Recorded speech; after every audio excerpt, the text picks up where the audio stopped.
Hey everybody, thanks so much for checking out Better Student Ministry. My name's Mark Freeman and this is Jared Barry, and together we have over 30 years of youth ministry experience. We hope this resource was a blessing to you and your team. Along with every training video, we've included a downloadable PDF filled with discussion questions for you to wrestle through and contextualize the topic we've discussed. If you guys are interested in doing a deeper dive, we also have a podcast that's available where Mark and I talk a lot more about the topics we've talked about today. You can find us on SoundCloud, iTunes, YouTube, and Facebook by simply searching Better Student Ministry. Hey everybody, welcome to Better Student Ministry. We're so glad to be with you. Today we've got a really important topic. We're going to discuss helping students in crisis. And if you've done youth ministry for any period of time, you've inevitably encountered students who are going through some really challenging life situations. In fact, oftentimes some real crises.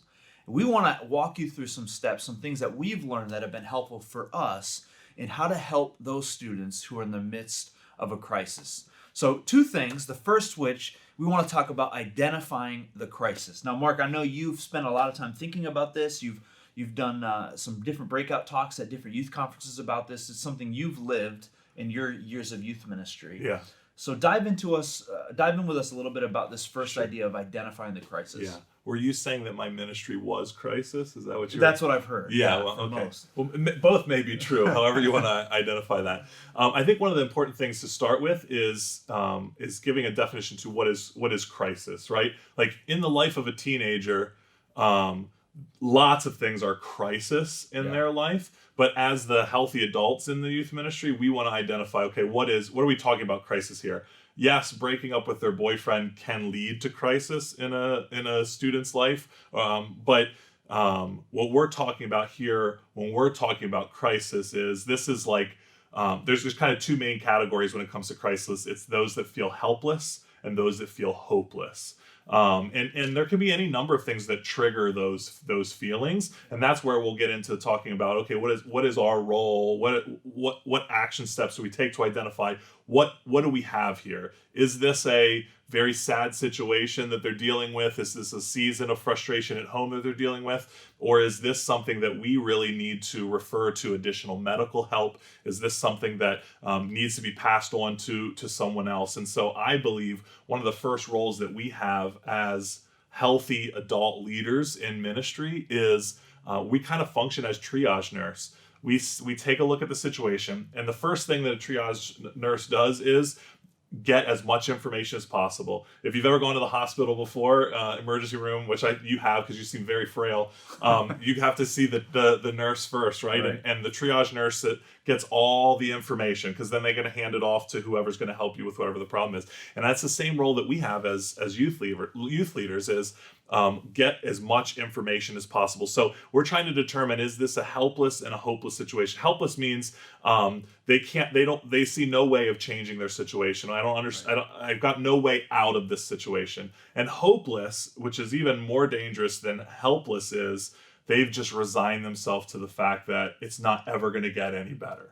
Yeah. And reason why we need to be cautious about those situations is they have a really steep slope towards depression, suicide, physical risk, emotional, relational risk, things like that. So one of the things that's really important for us, I'm going to be reading off some notes because I want to make sure I identify these things very specifically.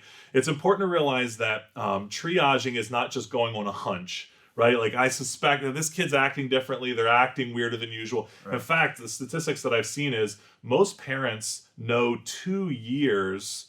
They have a hunch about 2 years in advance if drug abuse or alcohol abuse or some major crisis is taking place before they even act upon it.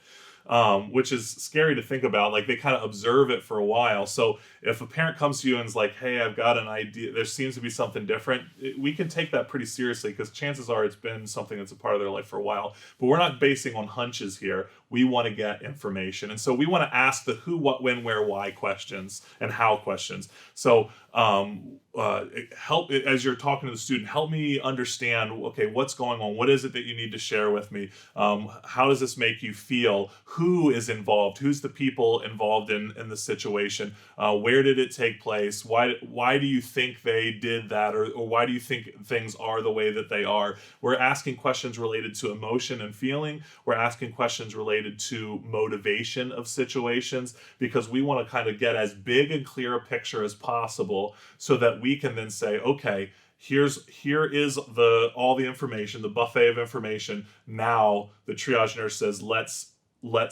pick a course of action. How are we going to resolve whatever the situation is? So we got to get the facts, listen to the story. One of the things that's really important is you got to be willing to hear them out. My proclivity is to jump to conclusions for them and give them answers right away. Right? I want to solve the problem. So a kid comes in. This is what's going on in my life. I don't have any friends. I hate being here. I hate being at school. Nobody likes me. And then I'm quickly like, I'm using my mind to blur the situation and be like, you never talk to anybody, you never interact with anybody. Of course, you don't have any friends. You already know how to fix them. Yeah, exactly. So my initial reaction is to give them answers to their problem, but I need to hear what's going on in their life. Yeah. In some interactions that you've had with students, can you think of a circumstance or situation where you may have jumped to a different conclusion than what was needed once you started hearing the situation a little bit more?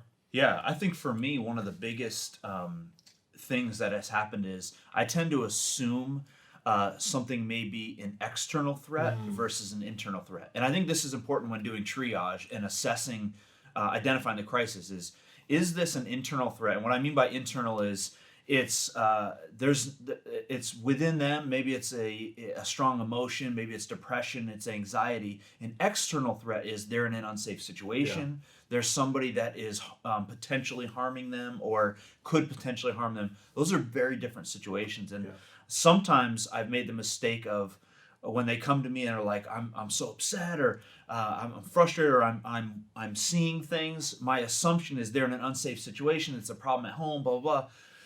And in reality, it was actually more of an internal threat. And there's been stuff happening in their life that they've been processing in the wrong way. Or maybe for some of them, there was some medical issues, maybe some anxiety, some different things like that. So that's been a big part of listening and hearing their stories and identifying the crisis. Is this an internal or is this an external threat? Yeah. Because they have very different outcomes and very different action plans, right? Absolutely. Yeah. So, I had an interaction with a student where they didn't feel safe at home, and they had a step sibling that was doing weird stuff. They would find them kind of looking at them at night while they were sleeping. There was some speculation that they had some cameras or things set up in their room, and so there. Walking into that situation with the family was what I had to have all of the facts and as much information as I could. And in fact, I needed to get information from multiple sources. Yeah. Not that I didn't trust the student that I was talking to. I implicitly did trust them, but I wanted to get as much information as possible because there was external circumstances that needed to be dealt with. Like, hey, are they even safe tonight staying in the house, or do I need to pull them out? Or what action step needs to take place to ensure their safety and to observe what's going on in the interaction with family. So I love that idea of we got to know what the source of the problem, and there could be multiple sources. Yeah, sometimes they're mixed. But it makes a big difference in how we move forward. Another, as it relates to assessing a crisis situation, has to do with their personal physical well-being risk. And that usually involves the risk of suicide. In crisis situations, if you're feeling helpless or hopeless, unfortunately, a lot of students will turn to suicide as an answer to their out.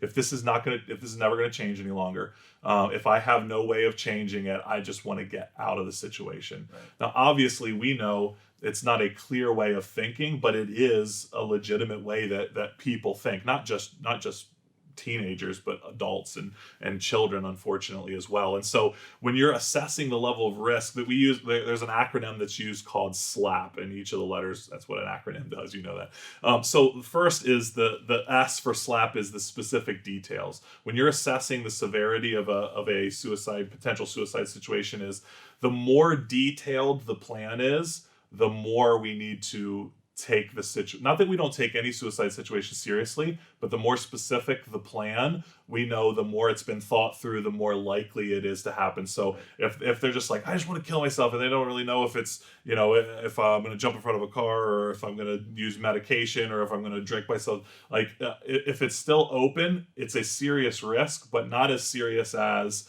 there's a train track near my house. I know what time it passes every day. Right. All I'd have to do is just, right. So the S is the serious. The L is the lethality of the way that they might take their life.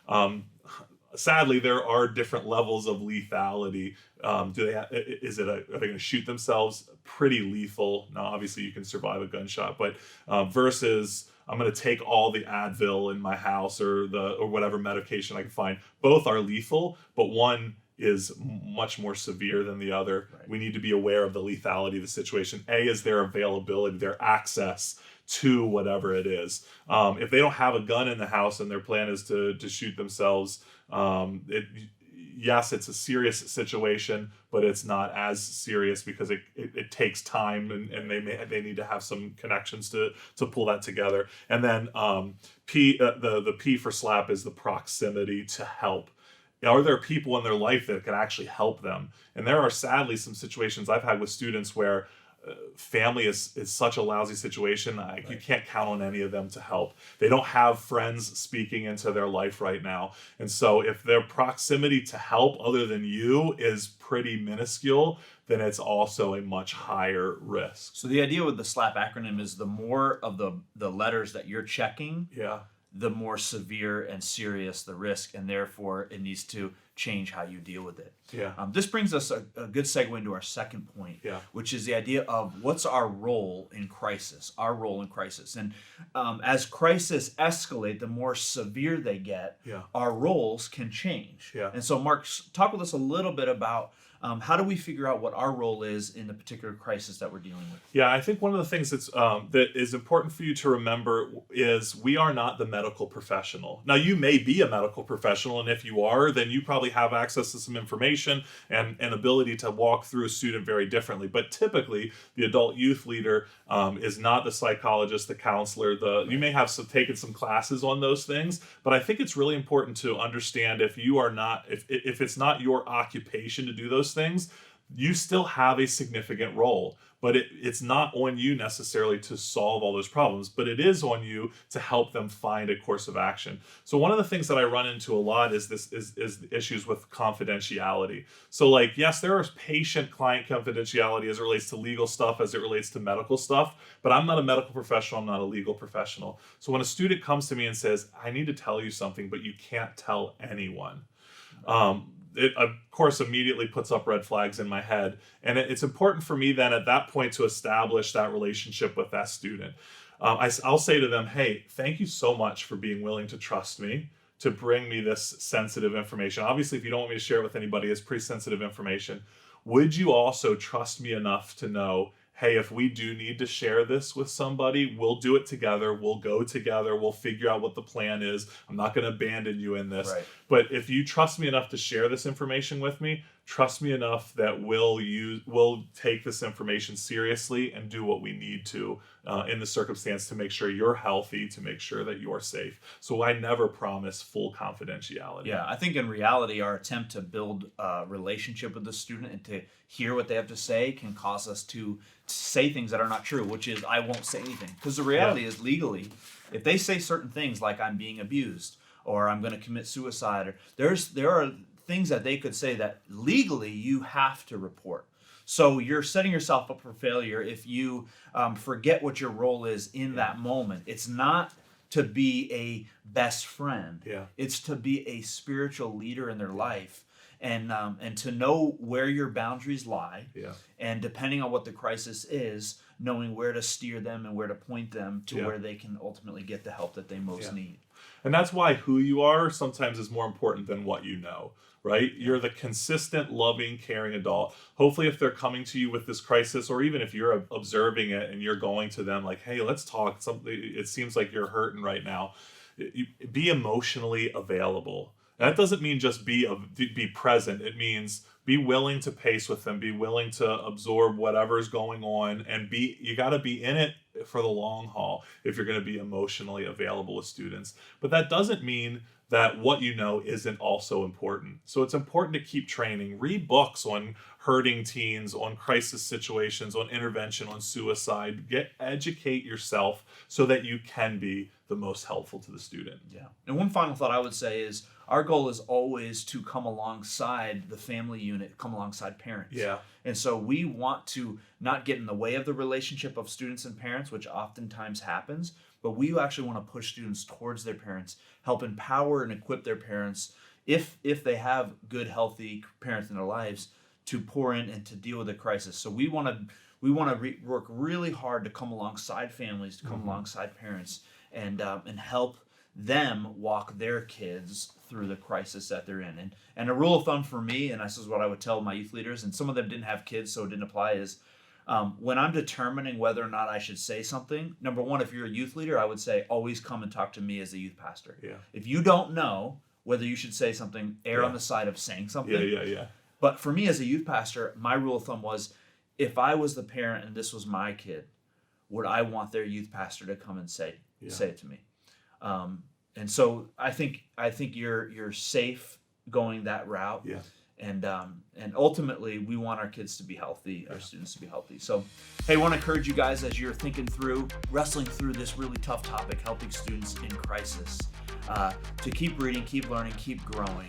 And hopefully, as you check out these discussion questions, you guys can talk about what this would look like in your setting and in your context. Thanks so much. We'll see you next time. Question number 1. What is your system for identifying the severity of crisis in a student's life?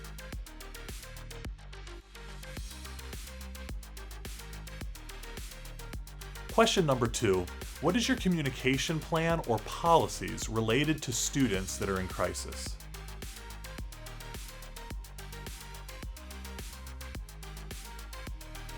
Question number 3. How would you respond to a student who says to you, I need to tell you something, but you can't tell anyone?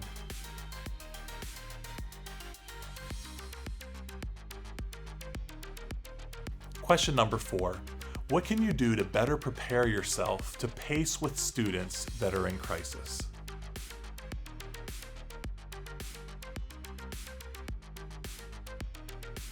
Thanks for checking out Better Student Ministry. If you enjoyed this content, feel free to share it with a friend. You can always find our videos by searching Better Student Ministry on either Facebook or YouTube.